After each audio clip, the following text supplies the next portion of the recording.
right, guys, episode number 2 on the AUFire series. So I'm in the shoot house today, and we're getting ready to film this section of the AUFire series, which essentially is me isolating. I'm going to isolate down to what I want to do as a manipulation drill. It's going to be one shot, reload, one shot. That's the goal. Am I going to have to adapt 100%? I've got the AUFire already suited up on me. The pack is on. I've got user 1 on, and the coach is over here with the pad. We've got the control pad. He's going to set the intensity to whatever he desires at this point. And he's got it on group red, which it clearly shows that I'm on group red. There's a lot of different options that you can do with this. I'm also going to be using the Dynamis Standards target because eventually the goal always is a progression. So no matter what we're doing, we want to be able to track that progress and say, okay, if I'm getting hit in fight, am I getting a good time? Am I getting a good hit? I can run through the drills all day long, but if I'm not keeping myself accountable, then what's it worth? So rep number 1, my goal is that I don't know when I'm going to get hit. Again, that's the beautiful thing about AUFire and why we keep telling people it's going to save lives, because it prepares you for the unknown. It prepares you for the ambush. And then the bottom line is that when something happens in reality, you just don't know when it's going to come. And you don't know what it's going to look like. I was like, I didn't know if that was the threat call or not, but you took it away. You should have just kept it because I would have went for it. But that's essentially what we want to do, is essentially not know when it's going to show up. Is that was a perfect opportunity for me to run through it, but you took it away from me. You should have just kept it on. Now it's an option. That's what it's all about, is being able to work through that ambush and get your gun up online. So when I shoot this, I want to be able to be accurate. I want to be able to go through the repetition exactly like I would. So a trigger could be him just hitting me, or it could him be yelling a threat call. So at this point, we're going to isolate this drill with manipulation. My goal is to work my mechanics as best as I possibly can. And again, you're just not going to know what it's going to look like, which allows us to do different angles with the AUFire suit. All right, on you. All right.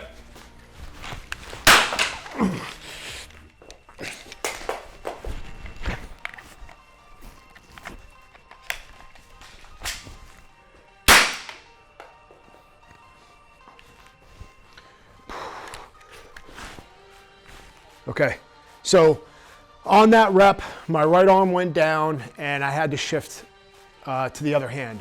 Now, when I got that shot off, I was a little low, and again, it was right because I got hit here, and I think as I was taking the shot, I got hit. It pushed my shot a little bit low. I was able to get it in the other hand and switch hands to be able to get the magazine in the gun. Now, when I had my head up, again, I'm thinking about the time that I have between now and when I get the gun back up online, because my gun's down at this point. So what else do I have? I have the gun in my hand, I have my hands, and I have my environment. So I'm thinking, if that guy charges me in that repetition, I'm going to smash that guy in the face. And I start to not necessarily think about me getting this up. This doesn't become the priority. My priority becomes smashing him in the face or closing the distance, depending on the context. So don't ever take that away from you. Again, I'm isolating the mechanics here, and I wanted to be able to load that thing up quickly and get it back up online. The one thing that I think I got hung up on was getting the magazine in the mag well. I think I could have been a little bit cleaner on that. I went to shift my eye line as I put it in, and I missed the first time. I had to reorient and get it back in. But the gun got back up. I took one shot right to the eye line. That looks good. Did my scan and did my follow through. Do my press check, and I'll set it up again. All right, guys, rep number 2, same thing. I'm gonna wait for the threat call. I'm gonna draw, one shot, reload, one shot.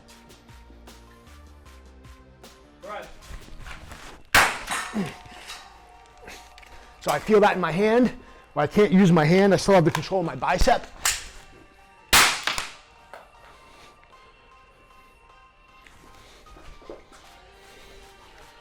Okay, takes the pressure off. I'm going to put my hand back on the gun. I think that's important because you're getting hit with the stimulus. And as I feel the stimulus go away, I'm like, oh, I have control of my arm again.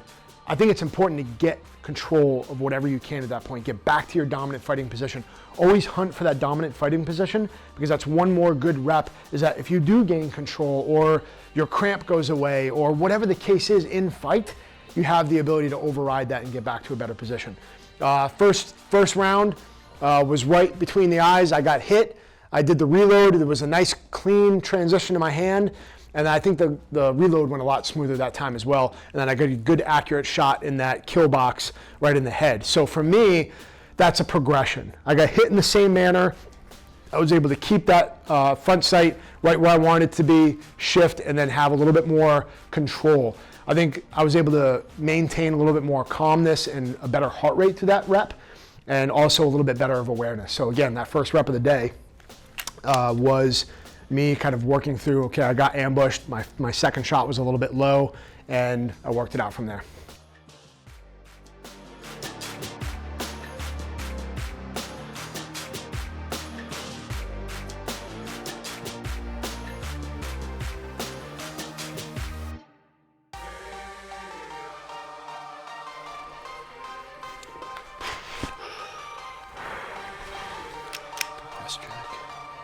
Okay, good. All right, so that time I got hit in my left bicep, and once my gun was out, I felt my bicep push in, and then changing the magazine at that point, I was able to get it in all the way.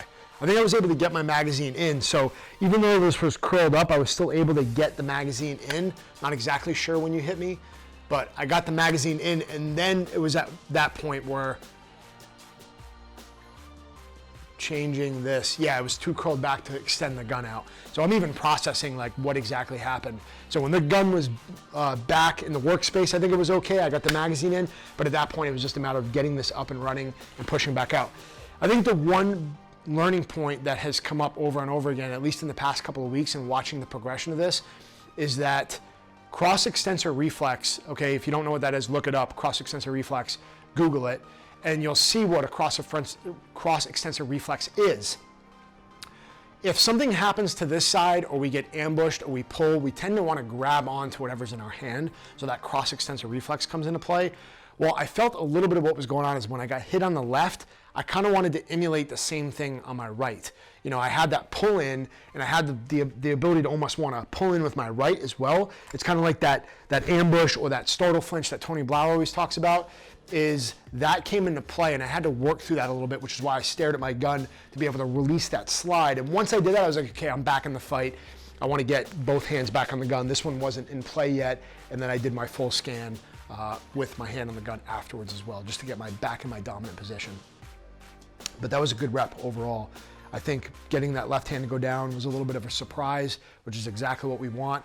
There's 3 different areas I can get hit on one arm, so 6 total, and just the variation and the adaptability of that is I just don't know what's going to happen. So I'm going to do my press check. Okay, I'll set my gun up again, and we'll go into rep number 4. All right, guys, so rep number 4, we're just going to sit here, and essentially it's pre-fight, so I'm going to be in a different state. I'm trying to find that relaxation, even when I'm just kind of thinking through, like clearing my head as much as I can, you know, and it's important to be able to do that in scenarios when you guys are running through repetition, whether it's combatives, awareness, it doesn't matter. I want to be able to get to a zone where I'm thinking about something completely different. That way I'm not necessarily in fight mode.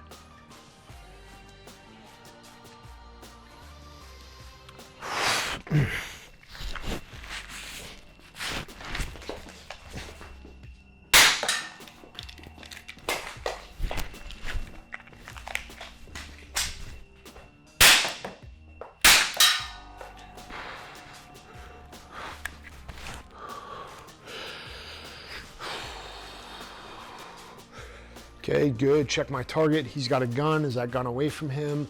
I'm starting to think of my follow-ups. Quick press check. Make sure I got rounds in my gun. Good. And then I'm starting doing a self-assessment. Did I get hit? What happened to me? You know, essentially got ambushed. And that one, when you do a pre-fight hit on my main primary firearm, is that I'm essentially looking at a couple of things. Which position am I in, and how can I draw?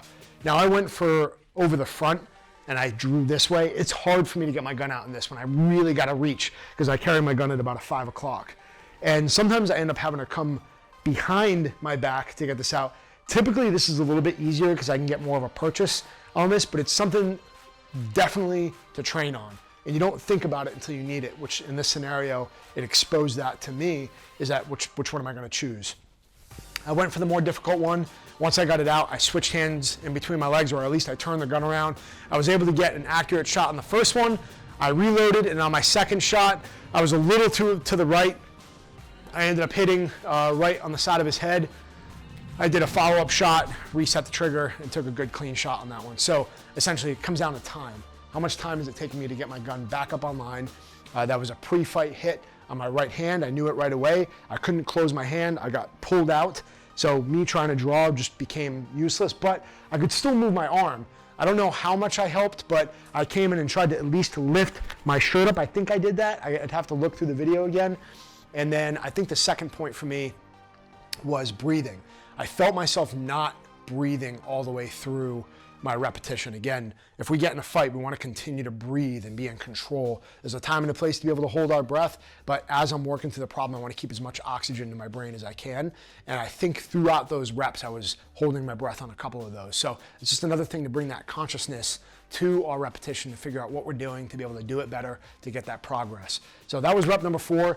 That was the conclusion of this series with being able to isolate. One shot, reload, one shot. Got hit in the right, got hit in the left, got hit in the right again. And essentially for me, it's about adapting, getting the gun online, taking accurate shots, and getting our gun back in the fight. That's the goal. And AUFire always allows me to get a little bit of variability, and also an unknown to that ambush. What am I gonna do? How am I gonna adapt? How am I gonna problem solve to get the gun back up online?